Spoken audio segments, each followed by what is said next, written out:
Hello ladies and gentlemen, it is your boy Mist here, back today with another Injustice 2 mobile video. Now in this video what we are going to be doing is doing a personal kind of guide to the Arena Store shop. Now some of you are probably or may even not agree with a single one of these picks, but before I get into this I do want to say that is your choice to buy who you want in the Arena Store. This is just a suggestion video for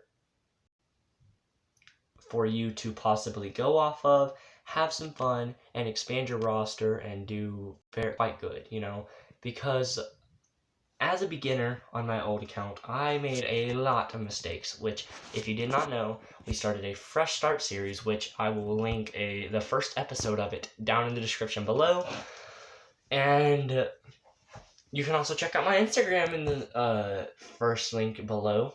m_y_n_t__ at instagram.com.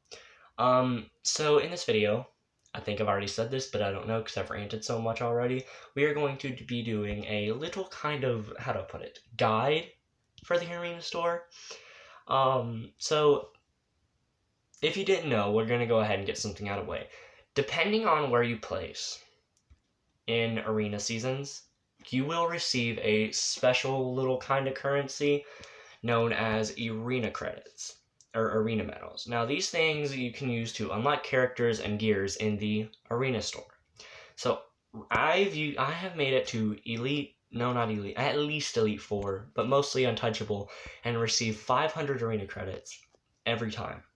So, here is how I plan to spend them in the future. So, I have a lot of notes about this right beside me, so if you hear like any kind of paper rustling, I'm sorry about that, but that is me turning the page to my notes, because I have a lot of them, that is for sure. So the first thing I'm going to tell you is the first character you should be getting is Predator Batman. So here is one of the league leaders. Well, he's more of an officer. He is one of mine. His name is Kill/M/all. Well, this is his alternate account. And his Predator Batman is already 5 stars. I wonder why. His threat isn't really high for a 5-star character, but it takes a minute because you do have to build these characters. And I'm going to explain to you why this character is such a good character. So first of all, we're going to start off with his passive, his Batwing Airstrike. So what this does is on tagging, he will take away 15% of the health that a character has. It don't work on raid boss battles, which is really sad. And if I'm not mistaken, this does work for the entire team. Like, not for like your team, but he will damage all characters, like in one tag-in. I'm gonna have to move that because that's getting on my nerves. And this one. Now, this is a really good one. This one has Armor Pierce and it disables. Now, if you're going to use Predator Batman in raids, I suggest you do it with Silver Banshee, because he can disable abilities for a certain amount of time, and it has to work like that with Silver Banshee. Now, his second ability has Stun on it. Now, this is really good for a damage dealer because you can have kind of an infinite combo. So if you put Power Girl, Predator Batman, and, I don't know, Justice League Superman all together, you could use him as your damage dealer and the other two for supports. Now, this one is the main part for him when it comes to damage. So as a beginner, you are going to need a really good damage dealer, which is why I suggest this guy to be your first choice to at least 3 stars. Now, having him to 4 and 5 stars, you will need to do eventually, even 6 stars, but he does take a minute to max out, so that's why I suggest you only get him to 3 stars first, and then after you get like 2 more characters from the Arena Store that I'm about to name, then you go for him. So on to the next one.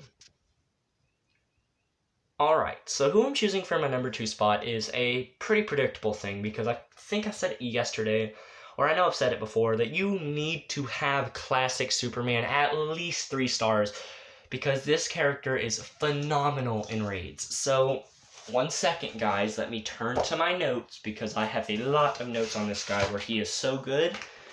Alright, so what I wanted to tell you guys is, the notes that I have here are for a 5-star classic Superman. So his is only 3 stars, but his passive reduces damage and damages tag out opponents. So yeah, it's good he damages tagged out opponents, but that's not why this character is so good. At 5 stars, what he will do is every special 2 he uses will decrease the opponent's defense by 25%. Now that is a lot. Considering how strong raid boss characters are, if you put this guy, Shazam, and King of Atlantis Aquaman, you will probably be able to quickly do a one-shot for Gorilla Grodd. So definitely recommend him. So his special 3 has damage over time. It's kind of good, but this is the one you probably want to max out, is the Blast from the Past. And I'm telling you, he is like a game changer when it comes to fighting Gorilla Grodd. So yeah, that's basically one of the main reasons you need him. There's nothing really else to the character besides that, so yeah. Another good character is Horrific Scarecrow. So this character, if you want to use him to his max potential, you're going to want to have him at least 4 stars. Now he only has him at 3 stars, and yeah, 3-star Horrific Scarecrow, he's good and all, but he's not really, well, he's okay. His passive doesn't max his full potential at 3 stars, is what I'm trying to say, but he still performs really good at 3 stars. So the one reason that I think this character is so good is at 5 stars, here's what happens. You will increase the opponent's specials by 2 bars. So basically what that'll do is it will prevent them from using their specials rapidly, so it will take a long time. It kind of cancels out Dr. Fate and Power Girl, so I mean, he's pretty good with that. Another thing is he also takes away 10% attack on the opposing team. Now that is really good considering most of the arena teams like Multiverse Armored Supergirl and King of Atlantis Aquaman are kind of maxed out in their attack, or they're really OP in it. So yeah, and his special 1 also has Armor Pierce, and his special 2 disables abilities. So, really good. So, overall, very good character. So I recommend you get this guy 3rd. Alright guys, so the next character we're going to be taking a look at is Multiverse Batwoman. Now this character is she's average. She performs averagely, but the reason I put her above all the other characters is for many reasons. Some of these include most of her passives. So again, like I said, these are calculated at 5 stars, and these are not maxed out for him. So her first one, when it is fully maxed out, her passive, it will add 30% special attack damage per active multiverse buff, and her max will go up to 150. So if you use her and Multiverse Armored Supergirl, every time you use Multiverse Armored Supergirl, her special attack, Multiverse Batwoman's special attack will increase 30%, which means that will go to possibly maxing it out if you work it hard, and she will have maximum critical attack damage. So yeah, her other passive, this one isn't super good, but at 5 stars, it will have 15 seconds added onto each multiverse buff. So it's kind of useful. And then her combat focus. This is the main one right here. 90% chance for team to ignore combo hit count interruption. It's very useful. So basically, if you have like a 162 hit combo, and say for instance you get hit 1 time, there is a 90% chance that combo will not break. So useful when it comes to combo building. Almost forgot to look at her specials. There's nothing really on here except damage, but her special 1 will give her 30% chance for her special 3 to cost no power, but her special 3 is pretty powerful. It's a damage over time attack. It's decent, so she's definitely either a support or a damage dealer. So yeah. So from this point on, we are basically just going to be looking at characters that it doesn't really matter. Well, no, I take that back, because there are 2 characters on this list that you probably should get last. But the next one I'm going to put on this list is Sub-Zero. Now, the reason he got a little bit higher than the other characters is because of his passive. Now, if you was to use this with LOJ, it would be really good, because he has 3 ice clones per battle, which have a total of, let me check, 30% health and 90% attack. Now, that is quite OP, if I do say so myself, because doing that along with LJ will do a lot. His abilities ain't really got much in for him. His second ability freezes people, and this one is the one you need to worry about if you're going to use this character. This is 100% unblockable, and this triggers his passive, giving you a clone of the character you are currently fighting. And I believe it freezes them, so yeah. But that's all this character really is going for him. I mean, he's okay. I don't really use him. I wouldn't use him in raids, but if you're using him like Champions Arena with LJ, go ahead and do that. So this is actually my Raiden on my other account. I would definitely get him after Sub-Zero because his passive is actually really good. I might even get him before Sub-Zero because he is that good. So his passive, he does really good damage on his first strike, maxed out of course, and he starts with 1.2 bars of power, maxed out I believe, for each arcane teammate. So yeah, and his third ability, I know I don't have it unlocked yet, but it does damage to all opponents, and it's really good. Definitely manage maxing that out, and then Special 2, because Special 2 has Power Drain. But that's all Raiden really has going for him. He's really cool. Definitely disappointing to see him in DLC, and Injustice 2, in my opinion. Should have saved it for another DC character, but he's very fun to play with. So I couldn't find anybody that had this character unlocked, but I was doing a little bit of a review over him, and I think I'm going to get him decently, because his passive is actually pretty decent. Max out, his passive does 50% crit attack resistance and 100% chance to disable the opponent's first or second ability on tag-in. No, that's okay, but his stuff doesn't really do anymore. Special 1 is dot damage, and it slows their power generation by a percentage. And his Special 2 and 3 only do damage, so he's not super good, but he's fun to play with, in my opinion. Another character nobody seems to have, which is reasonable, is Telekinetic Gorilla Grodd. Now you're probably wondering, oh, Mist, why did you put him in front of Enraged Bane and Master Thief Catwoman? Well, let me explain.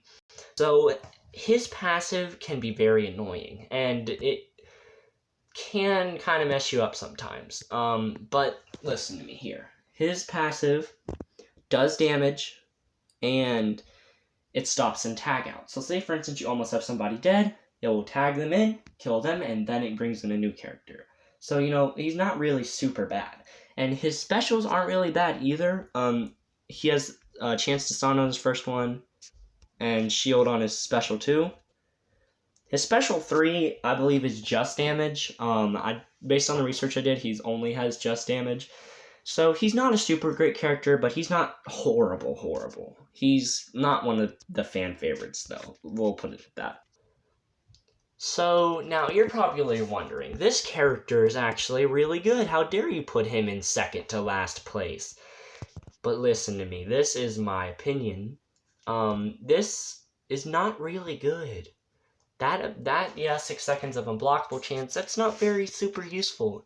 Yeah, it's going to be useful sometimes in raids, but all he has to offer is damage. I mean, he's not really that good. He kind of is a disappointing character. Silver Bane is so much better than him. This is definitely a character where the silver version's a lot better. What can I say? Good looking, but don't really have much to offer. Now, unfortunately, this character could have had so much more to go for her. I really think she deserves a refactor, even a better passive. We don't have a really good Catwoman in this game besides Batman Ninja Catwoman, so I honestly think this character is really disappointing when it comes to passives. Her passive is called Finders Keepers. She only gives you a better chance for gears and credits and operations, so yeah, and she has damage over time on her first 2, and decent damage on her last one. So that's basically all. She's really disappointing. They could have definitely done more with her, but they didn't. But for now, that is all that I'm going to be doing today. If you want, I believe tomorrow, hopefully the League of Anarchy chest is going to be in and I am going to waste gems on it. Because I would be satisfied with Heartbreaker Quinn, Joker, or Last Laugh Joker, or Entangling Poison Ivy, because all of them characters are decent. Now, knowing me, I'm probably going to get regular Captain Cold Shards, but that's just how it be sometimes, because Entangling Poison Ivy, Heartbreaker Quinn, and Last Laugh Joker, very good characters. But that is going to be all for today. If you did enjoy, smash that like with your fingernail, just your fingernail, and I will send you a cookie, in chat. Let me know down in the comments if you could do it, and I will give you a cookie.